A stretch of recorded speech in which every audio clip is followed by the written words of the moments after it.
সীমার কাণ্ড।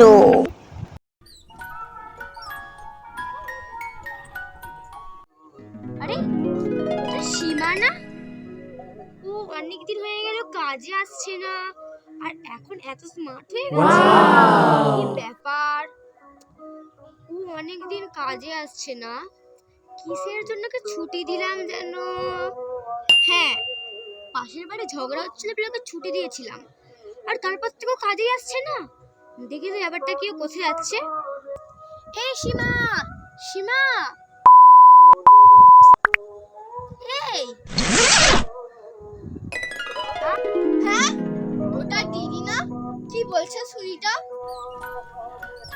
হ্যাঁ দিদি, বলো কি বলবে। কি রে, কি ব্যাপার? ভালো বড় হয়ে গেছিস, বল। আমাকে পাত্তাই দিচ্ছিস না, আর এখন কোথায় যাচ্ছিস শুনি? এই আর কি, একটু বন্ধুর বাড়ি যাচ্ছিলাম। ও আচ্ছা, তা আমাদের বাড়ি কাজ কিছু ছেড়ে দিলে নাকি রে? কাজ? আমি আবার কখনো কাজের বাড়ি কাজ করেছি নাকি?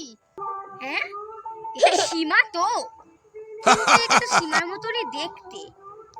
কি বিড়বিড় করছো গো দিদি? যা বলার তাড়াতাড়ি বলো না, আমার তাড়া আছে।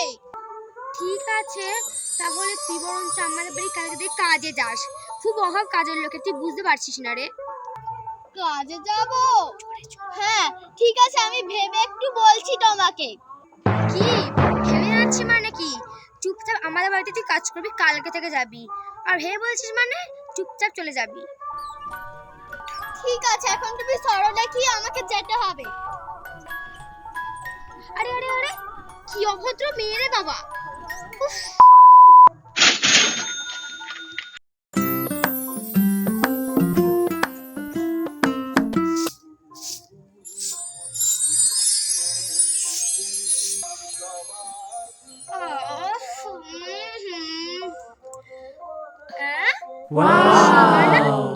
এত তাড়াতাড়ি কাজ এসে গেছে, বাবা আজকে মনে আর সূর্য উঠবে না।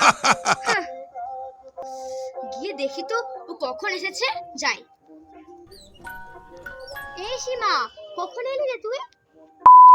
হ্যাঁ, আমি তো অনেক ভোরে এসেছি। ওয়াও, বাবা তাড়াতাড়ি এসেছিস, আর সূর্য উঠবে না মনে হচ্ছে। বাবা এই বললে তাড়াতাড়ি আসবি, আবার এখন নিজেই মুখ ঘুরে নিচ্ছে। হ্যাঁ, তুই আমার ঝাঁটা ফেলে দিলি? তুই এত বড় স্পর্ধা, দাঁড়া আমি দেখছি। দাঁড়া, তুই এত বড় সাহস আমি বের করছি।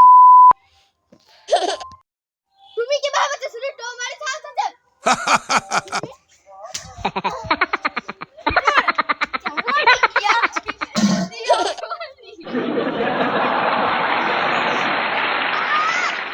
আমাকে ফেলে দিলি, এই কথা আমি পরে নেব।